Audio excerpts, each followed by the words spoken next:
দর্শক, আপনারা জানেন যে প্রবাসে যারা আসে তারা অনেক স্বপ্ন নিয়ে আসে। তারপরে সেই স্বপ্ন কারো কারো ভেঙে যায়, আবার কেউ কেউ স্বপ্ন গড়ে তোলে। তবে সবাই আসে ভাগ্য বদলাতে, তার নিজের এবং তার পরিবারের যেই আয় উন্নতি সবগুলো বাড়াতে। এই জন্য অনেকে ব্যবসা বাণিজ্য পর্যন্ত ছেড়ে দিয়ে আসে, জমি জমা বিক্রি করে আসে।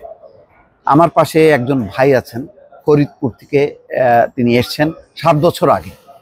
তিনি ছোটোখাটো একটা ব্যবসা করতেন, ডেকোরেটরের ব্যবসা। তারপর তিনি এই 7টা বছর পার করছেন, এখনো আছেন। তো কেমন আছেন তিনি, একটু তার সঙ্গে একটু কথা বলে জানি তিনি কেন আসলেন, এখন তার অনুভূতিটাকে একটু জানার চেষ্টা করি।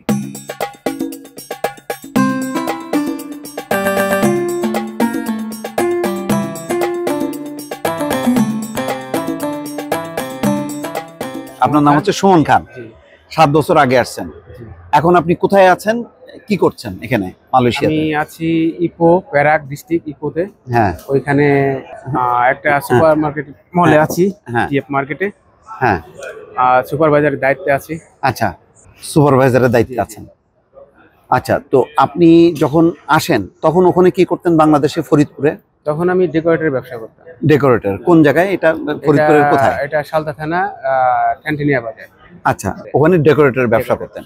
তো ওখানে যে ব্যবসা করতেন ওই ব্যবসায় আপনার কেমন আসতো মাসে, বা কিভাবে চলতেন? ওটা তো অ্যাকচুয়ালি আসলে ব্যবসা তো ওটা হিসাব করা যেত না, তবে পার মান্থলি দেখা যেত যে একটা সিজনের ব্যবসা ছিল। আচ্ছা, হ্যাঁ। যা শীতকালে হলো এটা ব্যবসাটা, সিজন ছিল শীতকালে। আচ্ছা, তখন বিয়ে শাদী হইতো। হ্যাঁ হ্যাঁ হ্যাঁ, বুঝছি। মুসলমানি অনুষ্ঠান করতে তো মোটামুটি তো চলছিলেন। হ্যাঁ, মোটামুটি চলছিল। তো আপনি কেন মনে হলো যে মালয়েশিয়া আসলে আরো ভালো আয় উন্নতি হবে? এটা মানুষ বলছে বা আমু অনুভব করছে, তাহলে মালয়েশিয়া গেলে আরেকটু ভালো হইতে পারবো, আচ্ছা আচ্ছা, থাকতে পারবো, আচ্ছা, ভালো চলতে পারবে আমার ফ্যামিলি। এই জন্যই মালয়েশিয়া আসা। তো সেটা কি, সেই স্বপ্নটা কি পূরণ হয়েছে নাকি এখন মনে হয়? এখনো পূরণ হয় না আসলে। এখন মনে হয় যে ভুল করছি। আচ্ছা, এখনো পূরণ হয় নাই, এখনো অনেক টাকা দেনা আছে। এখনো দেনা আছে? মানে আপনার কত টাকা খরচ হয়েছিল? 3.5 লাখ টাকা খরচ করে। 3.5 লাখ। কত টাকা আপনি পরিশোধ করতে পারছেন? পরিশোধ এখনো হিসাব করলে পরে দেখা গেল যে আরো 3-4 লাখ টাকা দেনা আছে। কেন এত টাকা বললেন যে 3.5 লাখ? তাহলে এত দেনা কেন? দেনা কারণ সংসার আসলে ওইভাবে চালাইতে হয় না, কারণ এইখানে খরচ। ও মানে আরো দেনা করতে হয়েছে আপনার সংসার চালাতে। এখানে যে বেতন পান, কেমন বেতন পান? এখানে বেতন পাই 2000 রিঙ্গিতের মতো। 2000 রিঙ্গিত। তো 2000 রিঙ্গিতে আপনার খরচ চালানোর পর বাড়িতে মানে কেমন পাঠাতে পারেন? বাড়িতে আসলে দুটো ছেলে আছে, হ্যাঁ, তাদেরকে একজনকে মাদ্রাসা পড়ানো হয়, একজনকে স্কুলে পড়াতে হয়। তো তাদের পিছনে অনেক টাকা ব্যয় হয়। পাশাপাশি আমার বাবা অসুস্থ, ক্যান্সারের রোগী। আচ্ছা, তাকে ট্রিটমেন্ট করাইতে অনেক টাকা গেছে, ইন্ডিয়া গেছে অনেকবার।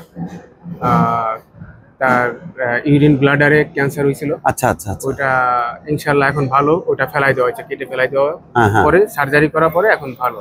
আচ্ছা, কিন্তু টাকা গেছে অনেক, প্রায় 18-20 লক্ষ টাকা গেছে, এবং হার্টে প্রবলেম ছিল। ও আচ্ছা। তো ফলে তো আপনার আরো দেনা বাড়ছে। দেনা বাড়ছে, এই টাকা অর্জন করে তো আর করা সম্ভব হয়নি। পরে আমি জমি বিক্রি করা হয়েছে, কিছু জমি বিক্রি করা হয়েছে, এইভাবে তার ট্রিটমেন্টটা করা হয়েছিল। এবং সে যে রিটায়ার্ড করছিল সেই কিছু টাকা, সেইগুলো ওইখানে খরচ হয়ে যায়, খরচ হয়ে গেছে। আচ্ছা, সে প্রাইমারি স্কুলের টিচার ছিল। তো এখন তাহলে আপনার মানে কি মনে হচ্ছে যে দেশে থাকলে মনে ভালো হতো, বা এখন যেভাবে সার্ভাইভ করতেছেন মনে হয় কি টিকতে পারবেন? এখন মানে দুটা সাগরের ভিতরে, মানে দুটা সাগরের মাঝখানে পড়ছি, না পারতেছি বাড়িতে যাইতে, না মানে না টিকতে পারতেছেন এখানে, থাকতে পারতেছি এইখানে, এই পরিস্থিতিতে পড়ে গেছি। তো ফলে তো একটা দুশ্চিন্তার মধ্যে থাকেন। দুশ্চিন্তার মধ্যে অল টাইম থাকি, কেননা আমি গত বছর এপ্রিলে আমি হার্ট অ্যাটাক করি মালয়েশিয়াতে। না, আমি হার্ট অ্যাটাক করি এখানেই। 5 দিন হসপিটালে অ্যাডমিট থাকি। আচ্ছা, চুঙ্গাইয়া ইপো থাকার পরে ট্রিটমেন্টের জন্য আমি দেশে যাই।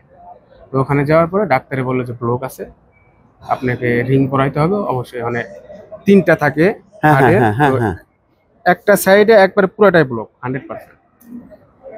পরে আমি রিং করাই হলো আপনার ঢাকা, ওটা হলো হৃদরোগ ইনস্টিটিউট। আচ্ছা আচ্ছা, ওইখানে রিং করাই, তারপরে মালয়েশিয়াতে আবার আসি। ও, ডাক্তার তো মানে আপনার এই সব টেনশনে আপনার এই সব হার্টের রোগ বাদ আমার অল টাইম ব্যাগের ভিতরে ওষুধ থাকে।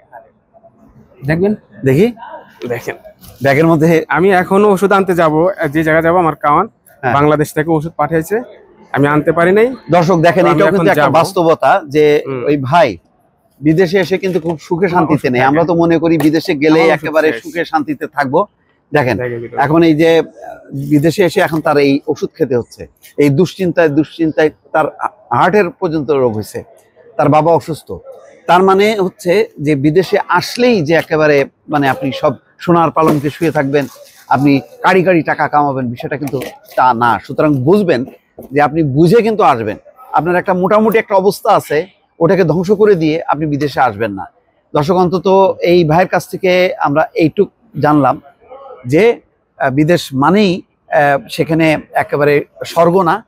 বিদেশ মানে কষ্ট, যথেষ্ট কষ্ট, এবং যাদের মোটামুটি একটা অবস্থা আছে তারা অন্তত না আসার চেষ্টা করবেন। পরিবার যদি থাকেন দেশে থাকবেন, কষ্ট হোক, মানে দুই বেলা দুই মুঠো ভাত খেয়ে আপনি থাকতে পারবেন, এটাকেই আপনি সুখ শান্তি মনে করবেন।